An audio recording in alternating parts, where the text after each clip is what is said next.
नमस्कार, आदाब, सत श्री अकाल, हेलो एवरीवन।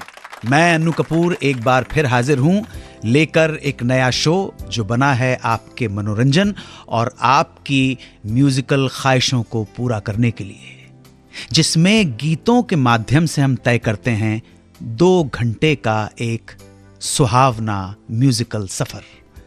और इस म्यूजिकल सफर में आप सुनते हैं कुछ किस्से, अनगिनत दास्तानें, कहानियां जो आपकी जिंदगी का अटूट हिस्सा है। तो जनाब, शुरू करते हैं सुहाना सफर विद अन्नू कपूर, सिर्फ 92.7 बिग एफएम पर। दोस्तों, आज हम बात करेंगे 1981 में रिलीज हुई ब्लॉकबस्टर फिल्म्स की। 92.7 बिग एफएम पर आप सुन रहे हैं सुहाना सफर विद अन्नू कपूर।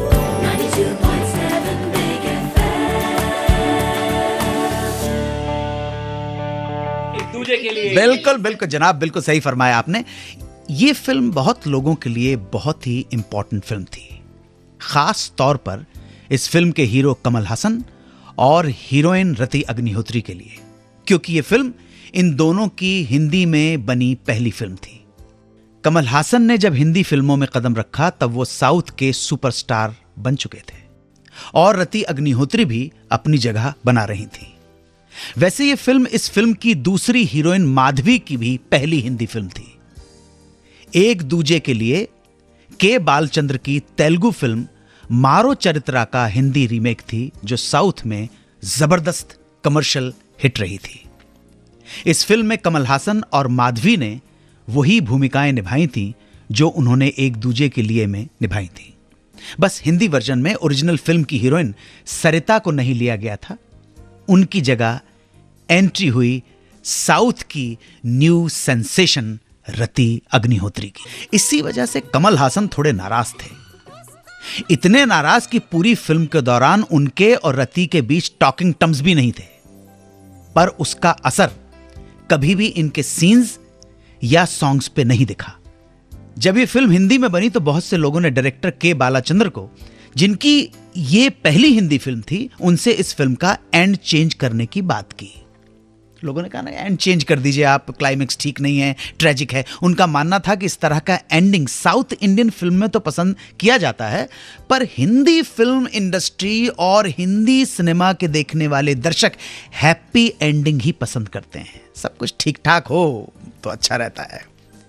पर जनाब, प्रोड्यूसर एलवी प्रसाद और डायरेक्टर के बालाचंद्र अपने फैसले पे अडिग रहे और फिल्म रिलीज हुई, हिट हो गई, इतिहास बन गया और इसकी एंडिंग का बहुत से प्रेमियों पर जबरदस्त असर हुआ।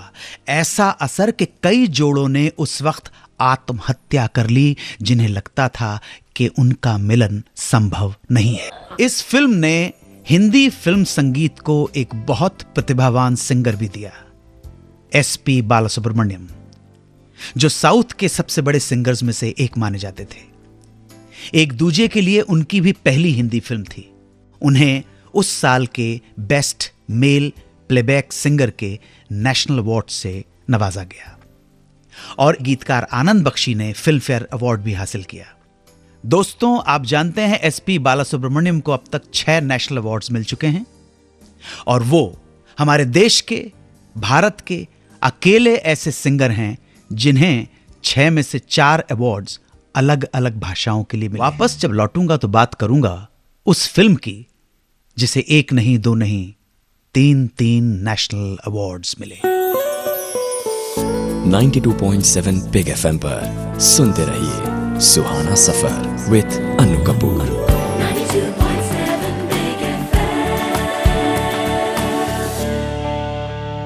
तो आइए बात करते हैं 1981 में रिलीज उस फिल्म की जिसने 3 नेशनल अवार्ड्स जीते थे। इस फिल्म का नाम था उमराव जान। उमराव जान 1905 में मिर्जा हादी रुस्वा के उपन्यास उमराव जान अदा पर आधारित थी। उमराव जान और इस फिल्म की कहानी लखनऊ की एक रक्कासा और शायरा उमराव जान अदा की थी। इस फिल्म को डायरेक्ट किया था मुजफ्फर अली ने, जो फिल्म गमन से काफी क्रिटिकल अक्लेम हासिल कर चुके थे। जब उन्होंने इस फिल्म के लिए रेखा को साइन करने का सोचा तो उन्हें काफी क्रिटिसिज्म का सामना करना पड़ा। रेखा एक कमर्शियल हिंदी फिल्मों की अदाकारा थी, साउथ से आई हुई थी, लिहाजा हिंदी भी कुछ खास नहीं थी उनकी, और इस फिल्म में तो उन्हें उर्दू बोलनी थी, खालिस उर्दू, ऐसी उर्दू जो कोई अदब की जानकारी रखने वाला ही बोल सकता है। पर मुजफ्फर अली रेखा को मुकद्दर का सिकंदर में ज़ोहरा बाई की भूमिका में देख चुके थे, इसलिए उन्हें अपनी पसंद पर पूरा विश्वास था। रेखा साइन कर ली गई और रेखा ने भी साइन होने के बाद कोई कसर नहीं छोड़ी। इस फिल्म के लिए उन्होंने उर्दू सीखनी शुरू कर दी और अपने रोल के लिए दिन रात दिलो जान से मेहनत में जुट गई। दूसरी मुश्किल थी इस फिल्म के म्यूजिक डायरेक्टर को लेकर। उसके लिए मुजफ्फर अली ने खय्याम साहब को साइन किया, जो फिल्मों में गजल और नज़मों को कंपोज करने के लिए जाने जाते थे। पर जनाब खुद खय्याम साहब इस फिल्म के म्यूजिक को लेकर काफी परेशान थे, क्योंकि वो जानते थे कि उनके संगीत की तुलना कुछ साल पहले रिलीज हुई कल्ट क्लासिक पाकीज़ा से की जाएगी, क्योंकि पाकीज़ा फिल्म का बैकग्राउंड भी इसी तरह का था और पाकीज़ा में हाईलाइट था इस फिल्म का music, soulful music by great Ghulam Mohammad. Khayyam साहब ज्यादातर गंभीर गीतों और गजलों के लिए लता जी को ही बुलाते थे, पर क्योंकि पाकीज़ा के सारे गीत और मुजरे लता जी ने गाए थे, इसलिए खय्याम साहब ने इस फिल्म के सारे गीत लता जी की बजाय आशा भोसले से गवाने का फैसला ले लिया। खय्याम और आशा दोनों के लिए किसी चमत्कार से कम नहीं था। अगर पाकीज़ा से अच्छा नहीं तो कम से कम उसी क्लास का म्यूजिक बन सके, बना सकें, यही तमन्ना थी और उन्होंने तमन्ना पूरी की और ये चमत्कार कर दिखाया। उमराव जान को बॉक्स ऑफिस पर बहुत बड़ी सफलता नहीं मिली, पर इस फिल्म का संगीत रातों रात पूरे हिंदुस्तान की जबान पर था। शहरयार की शायरी, खय्याम की मौसीकी और आशा भोसले की जबरदस्त मेहनत रंग लाई। उमराव जान के लिए आशा को बेस्ट फीमेल सिंगर और खय्याम को बेस्ट म्यूजिक डायरेक्टर के नेशनल अवार्ड से सम्मानित किया गया। साथ ही रेखा को भी उनके शानदार अभिनय के लिए बेस्ट एक्ट्रेस के नेशनल अवार्ड से नवाजा गया। खय्याम साहब को इस साल का फिल्म फेयर अवार्ड भी हासिल हुआ और मुजफ्फर अली को भी उमराव जान के लिए बेस्ट डायरेक्टर का फिल्म फेयर अवार्ड दिया गया। कुछ देर में हम बात करेंगे कि किस वजह से मनमोहन देसाई फिल्म नसीब में कास्ट नहीं कर पाए अपनी hit film Amar Akbar Anthony के अमिताभ, ऋषि कपूर और विनोद खन्ना की हिट तिकड़ी को। 92.7 बिग एफएम पर सुनते रहिए सुहाना सफर विद अनु कपूर।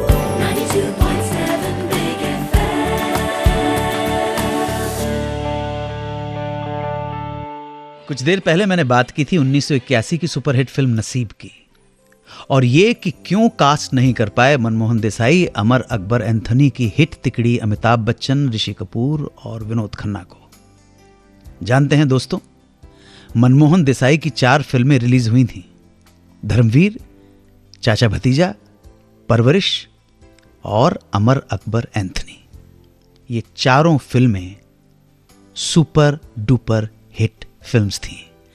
मजे की बात यह है कि ये चारों फिल्में एक ही फॉर्मूले पर बनी थीं, जो मनमोहन देसाई का सबसे फेवरेट सब्जेक्ट फॉर्मूला, टेस्टेड और सक्सेसफुल फॉर्मूला था, मिलना बिछड़ना।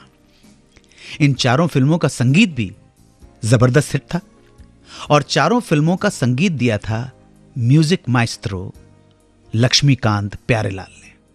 मनमोहन देसाई ने नसीब बनाने का फैसला किया और अपनी hit film Amar Akbar Anthony की हिट तिकड़ी को साइन करने का फैसला भी ले लिया। अमिताभ और ऋषि कपूर तो साइन हो गए, पर विनोद खन्ना का कोई अता पता नहीं था। काफी छानबीन के बाद पता चला कि विनोद खन्ना फिल्म इंडस्ट्री छोड़ रजनीश की शरण में ओशो आश्रम ओरेगॉन अमेरिका चले गए हैं और लग रहा था उनका वापस आने का कोई इरादा नहीं है। विनोद खन्ना की रिप्लेसमेंट की खोज शुरू हुई और ये खोज खत्म हुई शत्रुघ्न सिन्हा पे, जो मनमोहन देसाई के साथ सच्चा झूठा और रामपुर का लक्ष्मण में विलन की भूमिका निभा चुके थे। तो इस तरह नसीब की कास्टिंग पूरी हुई और 1981 में जब ये फिल्म रिलीज हुई तो रिजल्ट वही रहा।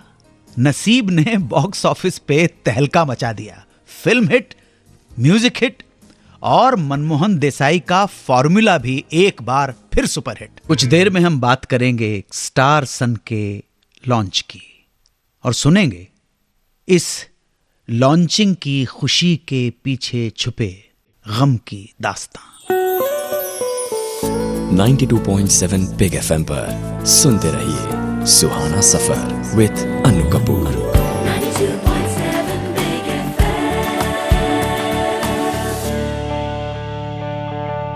1981 एक ऐसा साल था जब सीनियर हीरोज धर्मेंद्र, जितेंद्र और अमिताभ बच्चन तो कामयाबी की तरफ बढ़ रहे थे, लेकिन इनके साथ साथ एक यंग हीरो ऋषि कपूर भी स्टारडम अचीव कर रहे थे। यही वो समय था जब स्टार किड्स फिल्मों में लॉन्च किए जा रहे थे। इस कड़ी में एक नाम, संजय दत्त का नाम। आप जानते हैं कि संजय दत्त ग्रेट एक्ट्रेस नरगिस और ग्रेट सुनील दत्त के इकलौते बेटे हैं। सुनील दत्त ने फिल्म रॉकी से संजू को लॉन्च करने का फैसला किया और इस फिल्म के निर्देशन का जिम्मा भी अपने कंधों पे उठा लिया। संजय दत्त के साथ हीरोइन लिया गया देव साहब की डिस्कवरी टीना मुनीम को, जो कर्ज और देश परदेश जैसी हिट फिल्में दे चुकी थी। फिल्म बनकर तैयार थी, पर उन्हीं दिनों नरगिस जी की तबीयत बहुत बिगड़ने लगी। उन्हें कैंसर हो गया था। नरगिस जी की आखिरी ख्वाहिश थी कि अपने बेटे की पहली फिल्म को वो एक बार पर्दे पर देख लें, पर यह ख्वाहिश पूरी ना हो सकी और फिल्म की रिलीज से 4 या 5 दिन पहले 3 मई को नरगिस जी ने दम तोड़ दिया। कैंसर ने उनकी जान ले ली थी। फिल्म की रिलीज पोस्टपोन नहीं की जा सकती थी। फाइनली रॉकी निर्धारित डेट पर रिलीज हुई और जिस सिनेमा हॉल में इस फिल्म का प्रीमियर रखा गया, वहां नरगिस जी की याद और सम्मान में एक कुर्सी खाली रखी गई, जिस पे बैठ के वो अपने बेटे की एज ए हीरो पहली फिल्म देखना चाहती थी। संजय दत्त और सुनील दत्त के लिए घड़ी बहुत ही विचित्र थी। एक तरफ बेटे की पहली फिल्म रिलीज होने की खुशी, दूसरी तरफ नरगिस का ना होना। वक्त जो दिखाए थोड़ा, पर हमको इस सब के साथ आगे ही बढ़ना होता है। जब मैं वापस आऊंगा तब हम बात करेंगे 1981 की सबसे ज्यादा चर्चित और कंट्रोवर्शियल फिल्म सिलसिला की। 92.7 बिग एफएम पर सुनते रहिए सुहाना सफर विद अनु कपूर।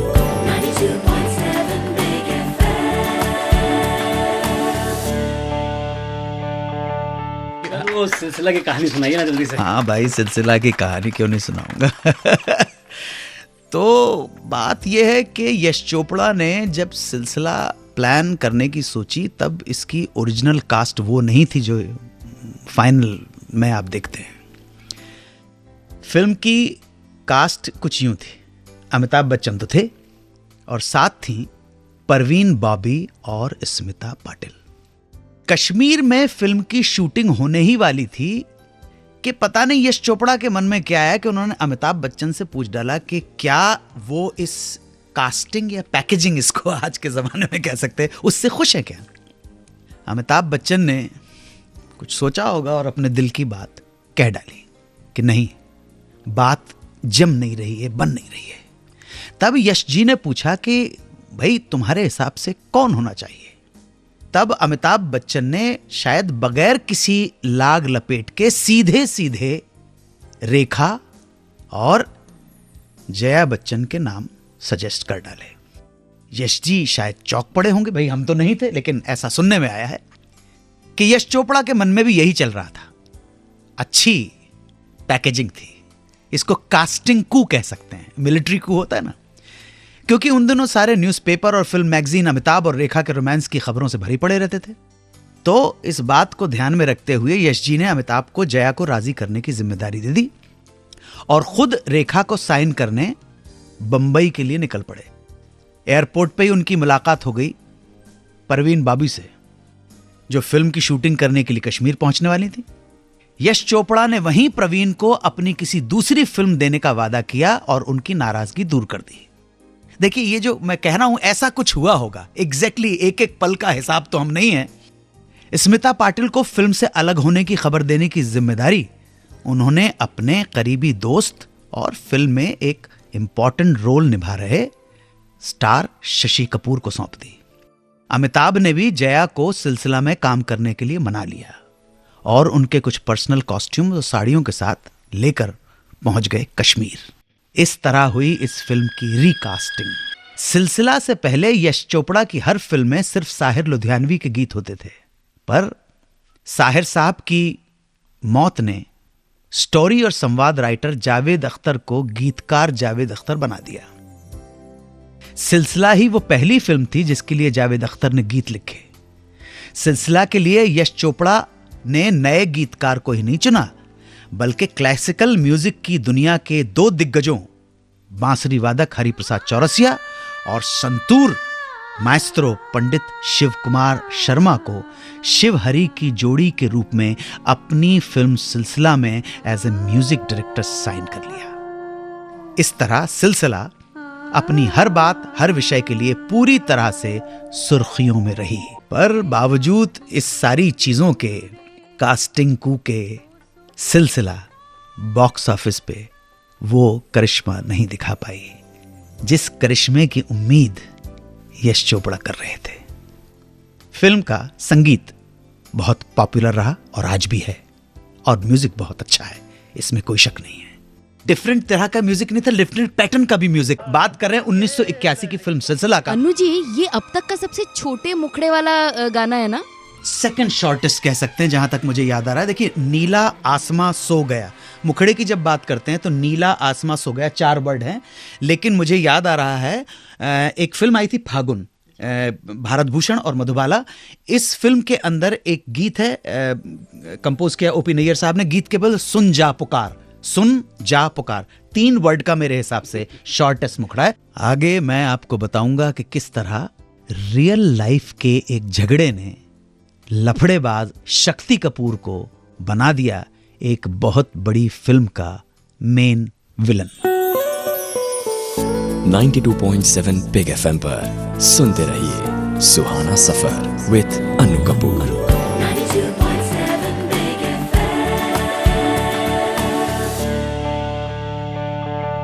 बात है उस वक्त की जब शक्ति कपूर छोटे छोटे रोल में नजर आते थे।